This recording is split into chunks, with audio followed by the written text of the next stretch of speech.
Hello friends, welcome back to my channel Sivari traders. நான் சௌமியா சிவபிரகாஷ் பேசுகிறேன். இன்றைக்கான vlog எதை பற்றினா, தேர்ஸ்டே வந்துட்டு லைவ் ரெக்கார்டிங் வந்துட்டு போட்டிருந்தேன். அதை பற்றின ஒரு vlog தான். இதில் என்ன பாயிண்ட் சொல்ல போகிறேன் அப்படின்னா, திரும்பவும் வந்துட்டு மார்க்கெட்டை நம்ம எந்த ஆங்கிளில் பார்க்கணும் அப்படின்றத பற்றின ஒரு சின்ன ஜிஸ்ட்டு தான். அதை லைவ் வீடியோவோட கோஆர்டினேட் பண்ணி சொல்ல போகிறேன்.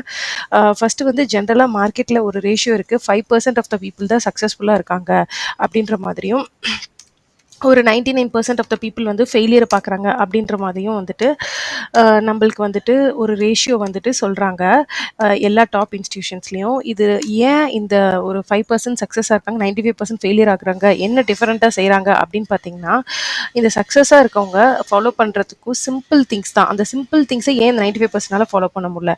அவங்க வந்துட்டு டிசிப்ளின்றது அவங்க டே டு டே லைஃப்லேருந்தே ஃபாலோ பண்ணுவாங்க. லைக் மார்னிங் வந்துட்டு எந்திரிச்சதுக்கப்புறம் மார்னிங் டெய்லி 8:45க்கு ஷார்ப்பாக வந்துட்டு அவங்க மார்க்கெட்டில் உட்காந்துட்டு மார்க்கெட்டோட எல்லா ப்ரீ கண்டிஷன்ஸையும் வந்துட்டு அனலைஸ் பண்ணுவாங்க. ஏற்கனவே பிஃபோர் டே வந்து போட்டிருந்த மார்க்கெட் பிளான் இருக்கு இல்லைங்களா, அந்த மார்க்கெட் பிளானை வந்து ரிவைஸ் பண்ணுவாங்க. ஸோ அப்படி பண்ணும்போது நமக்கு ட்ரேட் எடுக்கிறதுக்கு ஈஸியாக இருக்கும். அதே இந்த 95% பீப்புள் என்ன பண்ணுவாங்க அப்படின்னா, ஆசச் வந்து ஸ்ட்ரெயிட்டாகவே மார்க்கெட்டில் போயிட்டு பை ஆர் செல் ஆர்டர் தான் வந்துட்டு பஞ்ச் பண்ணுவாங்க. ஓகேங்களா, இப்போ வந்துட்டு ஒரு buy or sell order punch பண்ணுவாங்க. ஸோ அப்படி பண்ணும்போது என்ன ஆகும் அப்படின்னு கேட்டிங்கன்னா, அவங்களால வந்துட்டு அவங்க என்ன பண்ணுறாங்கன்றதே, அவங்க ரேண்டமான திங்ஸ் பண்ணும்போது அவங்களுக்கு என்ன பண்ணுறாங்கன்றதே அவங்களுக்கே தெரியாது. ஓகேங்களா, ரேண்டம் திங்ஸை அவங்க செய்ய ஆரம்பிப்பாங்க. ஸோ அதனால் அவங்களுக்கு எப்போவுமே கோஆர்டினேட்டடான திங்ஸை செய்கிறதுக்கு எந்த ஒரு எப்போவுமே அவங்களுக்கு வந்து என்ன தப்பு செய்கிறங்கிறதே அவங்களால கண்டுபிடிக்க முடியாது. ஓகேங்களா, ஸோ அதனால தான் நான் சொல்கிறது, எப்போவுமே நீங்கள் சக்ஸஸ்ஃபுல் ட்ரேடர் ஆகணும் அப்படின்னா இந்த செக்லிஸ்ட்டை வந்துட்டு நீங்கள் மேக் ஷோர் பண்ணிக்கோங்க. ஃபஸ்ட்டு வந்து மார்க்கெட் பிளான், மார்க்கெட்டில் ட்ரேடிங் பிளான் வந்துட்டு பண்ணிக்கோங்க. ட்ரேடிங் பிளான் அது எப்போ பண்ணும் அப்படின்னு கேட்டிங்கன்னா, ப்ரீவியஸ் டேவே பண்ணுங்கள் அப்படின்னு நான் சொல்கிறேன். மார்க்கெட் நாளைக்குன்னா இன்றைக்கே பண்ணிவிடுங்க அப்படின்னு சொல்கிறேன். ஓகேங்களா, ப்ரீவியஸ் டேவே மார்க்கெட் பிளான் வந்துட்டு பண்ணிவிடுங்க. நெக்ஸ்ட் பாயிண்ட் என்ன அப்படின்னு கேட்டிங்கன்னா, 8:45க்கு ஷார்ப்பாக வந்துட்டு மார்க்கெட்டில் உட்காந்துட்டு ரிவைஸ் பண்ணுங்கள் ஒரு வாட்டி ட்ரேடிங் பிளானை. அதுக்கப்புறம் என்ன பண்ணுங்கன்னா, நெக்ஸ்ட் வந்து மார்க்கெட் ஓப்பன் ஆனதுக்கு அப்புறமேட்டு மார்க்கெட் ஓப்பன் ஆனதுக்கப்புறம் என்ன பண்ணும் அப்படின்னு கேட்டிங்கன்னா, உங்களோட பிளான் ப்ளஸ் பேட்டர்ன், அதாவது பிளான் அண்ட் பேட்டர்ன் வந்துட்டு செட் ஆகுதா அப்படின்னு பாருங்கள். அது ரெண்டுமே வந்துட்டு பாசிட்டிவாக வருது, அப்படி ரெண்டுமே வந்துட்டு பாசிட்டிவாக வருது, ஐ மீன் ஒன் செகண்ட் பாசிட்டிவாக இருக்குது அப்படின்னா நீங்கள் வந்துட்டு ட்ரேடை எக்ஸிக்யூட் பண்ணுங்கள். எந்த ஒரு ஹெசிடேஷனும் வேணாம், எந்த ஒரு ஹெசிடேஷனுமே இல்லாமல் ட்ரேடை வந்து எக்ஸிக்யூட் பண்ணுங்கள். சப்போஸ் ட்ரேட் வந்து எதுவுமே உங்களோட கண்டிஷன் செட் ஆகலை அப்படிங்கிற பட்சத்தில் ட்ரேடை வந்து ஸ்கிப் பண்ணிடுங்க. ட்ரேட் வந்து பண்ணாதீங்க, ட்ரேடை ஸ்கிப் பண்ணுங்கள். Avoid stop loss. ஓகேங்களா, avoid stop loss, unnecessary stop loss கொடுக்காதீங்க. இவ்வளோதான் சிம்பிளான ரூல்ஸு. அதுக்கப்புறம் நம்ம எப்பவும் பார்க்குறது தான், இதை ஃபஸ்ட்டு பண்ணுங்கள். அப்புறம் ரிஸ்க் இஸ் டு ரிவார்ட் வந்துட்டு ரொம்பவே முக்கியம். அந்த ரிஸ்க் இஸ் டு ரிவார்ட் பற்றி இந்த மந்த் திரும்ப வந்து டீட்டெயிலாக பிளான் போகிறேன். ஃபஸ்ட்டு இந்த 3 ஸ்டெப்ஸை வந்து ஃபாலோ பண்ணுங்கள். மார்க்கெட்டில் ட்ரேடிங் பிளான் ப்ரீவியஸ் டே பாருங்கள். ஸோ இந்த ட்ரேடிங் பிளான் பற்றி தெரியாது எனக்கு எதுவுமே அப்படின்னா, கண்டினியூஸாக நம்மளோட யூடியூப் சேனலில் நான் போடுற trading analysis, market analysis next take போகிறத ஒரு 6 months to 1 year ஃபாலோ பண்ணிங்கன்னா கண்டிப்பாக உங்களாலையும் மார்க்கெட் ட்ரேடிங் பிளான் வந்து பண்ண முடியும். இன்றைக்கி பார்த்து நாளைக்கு பண்ண முடியாது, 1 year ஃபாலோ பண்ண உங்களுக்கும் வந்துடும். 8:45க்கு டெய்லி விடாமல் ரிவைஸ் பண்ணுங்கள் அந்த பிளானையும் பேட்டர்னும் வர மாதிரி இருக்கான்னு பாருங்கள். சப்போஸ் பிளான் தான் எங்கிட்ட இருக்குது, பேட்டர்ன் இல்லைங்கிறவங்க ஜஸ்ட் நீங்களே பார்த்துட்டே இருங்க. உங்களுக்கான பேட்டர்ன் உங்களுக்கு ஐடென்டிஃபை பண்ண முடியுதான்னு பாருங்கள்.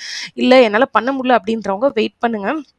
என்னோட பிளான் பார்க்குறவங்களுக்கு பேட்டர்ன் இந்த இயர் கண்டிப்பாக லான்ச் பண்ணுவேன்னு நான் சொல்லியிருக்கேன். ஸோ அந்த டைமில் நம்ம பேட்டர்ன் பார்த்துக்கலாம். ஸோ பிளான் அண்ட் பேட்டர்னை கோஆர்டினேட் பண்ணி நீங்கள் ட்ரேட் பண்ணலாம். ரொம்ப அவசரம் இல்லைங்க ட்ரேடிங்கில் போயிட்டு. அதாவது நம்ம வீட்டில் இருக்க கடன் பிரச்சனை, நம்ம வீட்டில் இருக்க எல்லா பிரச்சனைக்கும் ட்ரேடிங் தான் ஒரு தீர்வு நீங்கள் நினச்சிங்க அப்படின்னா கண்டிப்பாக ட்ரேடிங்கில் நீங்கள் சக்ஸஸ் பார்க்க முடியாது. ஸோ நீங்கள் என்ன அப்படின்னா, நீங்கள் வந்துட்டு எவ்வளோ பேஷண்ட்டாக இருந்து இதையும் ஒரு மற்ற பிஸ்னஸ் மாதிரி எல்லாமே என்னென்ன பண்ணுங்கிற செட் பண்ணி நீங்கள் பண்ணுற போது மட்டும்தான் நீங்கள் ப்ராஃபிட்டபிளாக மாற முடியும். சரி வாங்க, நான் ஃப்ரைடேவோட ட்ரேடிங் பிளான் நான் என்ன சொல்லியிருந்ததுன்றதை ஒரு ஷார்ட் வீடியோவாக காட்டுறேன். அதாவது நம்ம பிளான் போட்டிருந்தோம் இல்லைங்களா, தேர்ஸ்டேக்கு வெனஸ்டே வந்து நான் அப்லோட் பண்ண வீடியோ வந்து ஒரு சின்ன கிளிப் எடுத்து போடுறேன். அதுக்கப்புறம் நான் லைவ் வீடியோவையும் இதில் ஆட் பண்ணுறேன் பாருங்கள்.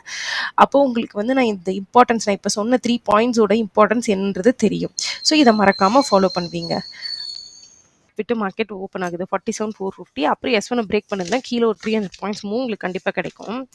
இதை தாண்டி ஒரு கேப் அப் ஆகுது எந்த இடத்துலன்னு பார்த்தீங்கன்னா, இந்த கேப் ஆர்டர் கிட்ட ஃபர்ஸ்ட் கேப் ஆர்டர் இருக்கு இல்லைங்களா, இங்கே கேப் அப் ஆகுது அப்படின்னா இங்கே ஒரு நெகட்டிவ் கேண்டில் 5 மினிட்ஸ் ஃபார்ம் ஆனதுமே செல் பண்ணலாம். உங்களுக்கு வந்து இங்கேருந்து இந்த கேப் ஆர்டர் வரைக்கும் ட்ராவல் ஆகும். சப்போஸ் இது பிரேக் ஆனால் மட்டும்தான் கீழே வந்து அப்படியே வரதுக்கான சான்ஸ் இருக்கு. ஸோ ஃபர்ஸ்ட் 5 மினிட்ஸ்னா இந்த ரேஞ்சுக்கு நீங்கள் ஒரு ட்ரை கொடுக்கலாம். இவ்வளோதான் 3 டைப் ஆஃப் அனாலிசிஸ். இதை தாண்டி very big gap up gap down ஆகுது அப்படின்னா பார்த்து கேர்ஃபுல்லாக ட்ரேட் பண்ணுங்க. இப்போ இப்போ நான் ஜஸ்ட் நோ நீங்க பார்த்த கிளிப் வந்து நேத்திக்கு நான் போட்டிருந்த மார்க்கெட் அனாலிசிஸோட கிளிப்பு தேர்ஸ்டே ஓடுது. வெனஸ்டே ஈவினிங் போஸ்ட் பண்ணுங்க. அதை பார்த்தவங்க எல்லாத்துக்கும் தெரியும். அந்த கேப் ஆர்டர்ல இருந்து கீழே வந்து ஒரு ஸ்ட்ரெச் செல்லிங் வரும்னு சொல்லியிருந்தேன். வந்துட்டு திரும்ப ரீடெஸ்ட் என்ட்ரிக்காக நான் வெயிட் பண்றேன். ஏன்னா ஃபர்ஸ்ட் ஸ்ட்ரெச்ல என்னால எடுக்க முடியல. ஸோ நான் கரெக்டா என்ட்ரி அப்படின்னு மார்க் பண்றேன் இல்லைங்களா, அந்த கேண்டில் செல்லிங் எடுத்திருந்தேன். அந்த கிரீன் கிளீன் க்ளோஸ் ஆகும்போது என்ன ஆப்ஷன்னா 47,300 பி வந்து நான் பை பண்ணியிருந்தேன்.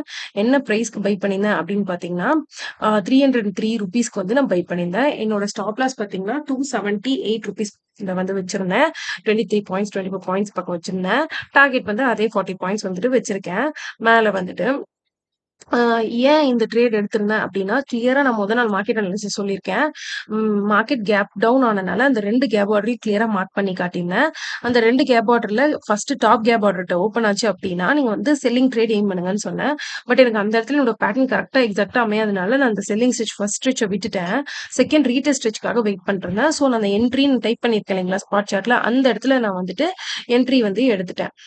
ஸோ இதுலேருந்து என்ன சொல்றேன் அப்படின்னா, நீங்க அனாலிசிஸ் ப்ரீவியஸ் டேவே பண்ணலன்னு வச்சுக்கோங்களேன், உங்களுக்கு வந்துட்டு என்ன நடக்குது மார்க்கெட்லங்கிறதே நமக்கு புரியறதுக்கே டைம் எடுக்கும். அதுக்குள்ள நம்மளோட பேட்டர்ன்ஸ் போயிடலாம், நம்மளோட ட்ரேட்ஸ் மிஸ் அவுட் ஆயிடலாம், இல்ல நீங்க தப்பான ட்ரேட் எடுத்து லாஸ் வாங்கிடலாம்.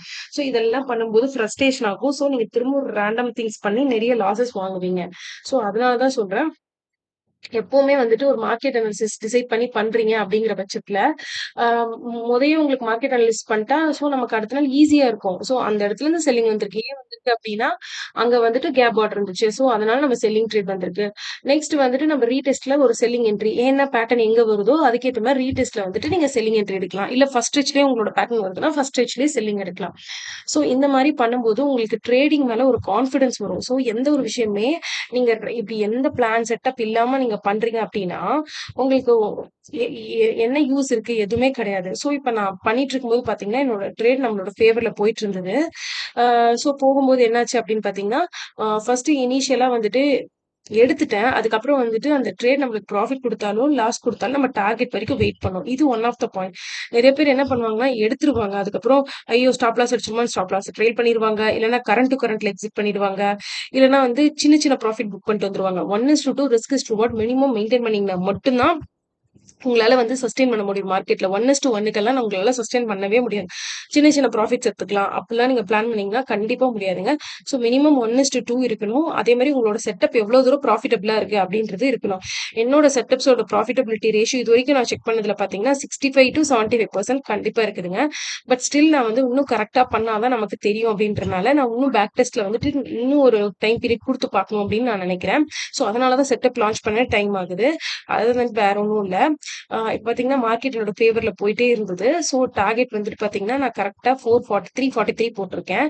ஸோ டார்கெட் ட்ரிகர் ஆனோம்னா ட்ரேட் க்ளோஸ் ஆயிடும். ஆல்ரெடி எல்லாமே ப்ரீசெட் பண்ணிருக்கேன் டார்கெட் எல்லாமே உங்களுக்கு பார்த்துட்டே தெரியும். ஸோ டார்கெட் வந்து ஹிட் ஆயிடுச்சு 343ல. So simple. இப்போ நான் ஃபர்ஸ்ட் நாளே ஹோம் ஒர்க் பண்ணியிருக்கனால எனக்கு செகண்ட் நாள் லைவ் ட்ரேட் பண்ணும்போது மார்க்கெட்ல நான் வந்துட்டு எனக்கு அவ்வளவு டிஃபிகல்ட்டா இல்ல.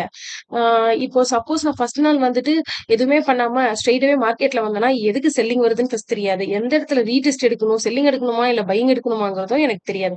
நான் கிளியரா இருந்தேன். எங்க செல் பண்ணணும், R1 ப்ரீவியஸ் டே ஹைட்ட செல் பண்ணா சிபிஆர் வரைக்கும் டார்கெட் போகும் அப்படிங்கிறது ஸ்பாட் சார்ட்ல நான் தெளிவா இருந்தேன். ஸோ அதன்படி நான் என்ட்ரி எடுத்தேன். என்னோட டார்கெட் கரெக்ட்டா வந்துட்டு ஆப்ஷன்ல ட்ரிகர் ஆச்சு. ஸோ இந்த மாதிரி நீங்களும் மார்க்கெட் அனாலிசிஸ் பண்ணுங்க. பண்ண தெரியாதவங்க நம்மளோட டெய்லி வீடியோ ஃபாலோ பண்ணுங்க. ஃபாலோ பண்ணும்போது உங்களுக்கு என்ன வரும் அப்படின்னா ஒரு கான்ஃபிடன்ஸ் வரும். ஸோ நீங்க இதை தெரிஞ்சுக்கணுங்கிறதுக்காக ரிப்பீட்டடா வீக்கெண்ட்ஸ்ல இந்த மாதிரி வீடியோஸே போட்டுட்டு இருக்கேன். ஏன்னா எந்த ஒரு செட்டப்பும் மேசிவா உங்களுக்கு வந்து ட்ரேடிங்ல ப்ராஃபிட்டபிலிட்டி தந்துராது. ஸோ கைண்டா நான் சொல்ற திங்ஸை வந்துட்டு ஃபாலோ பண்ணிக்கோங்க. இந்த வீடியோ பிடிச்சிருக்கு அப்படின்னா மறக்காம நம்மளோட சேனல் சிவாரி ட்ரேடர்ஸை சப்ஸ்கிரைப் பண்ணிக்கோங்க. அப்புறம் உங்களோட ஃப்ரெண்ட்ஸ் கூட இந்த வீடியோ ஷேர் பண்ணி லைக் பண்ணுங்க. Thank you friends. யாராவது புதுசா அக்கௌண்ட் ஓப்பன் பண்றீங்கன்னா அப்டாக்ஸோட ஓப்பனிங் லிங்க்கும் கொடுத்துருக்கேன் கீழே டிஸ்கிரிப்ஷன்ல. நீங்க வந்துட்டு அதுல போயிட்டு ஓப்பன் பண்ணிக்கோங்க.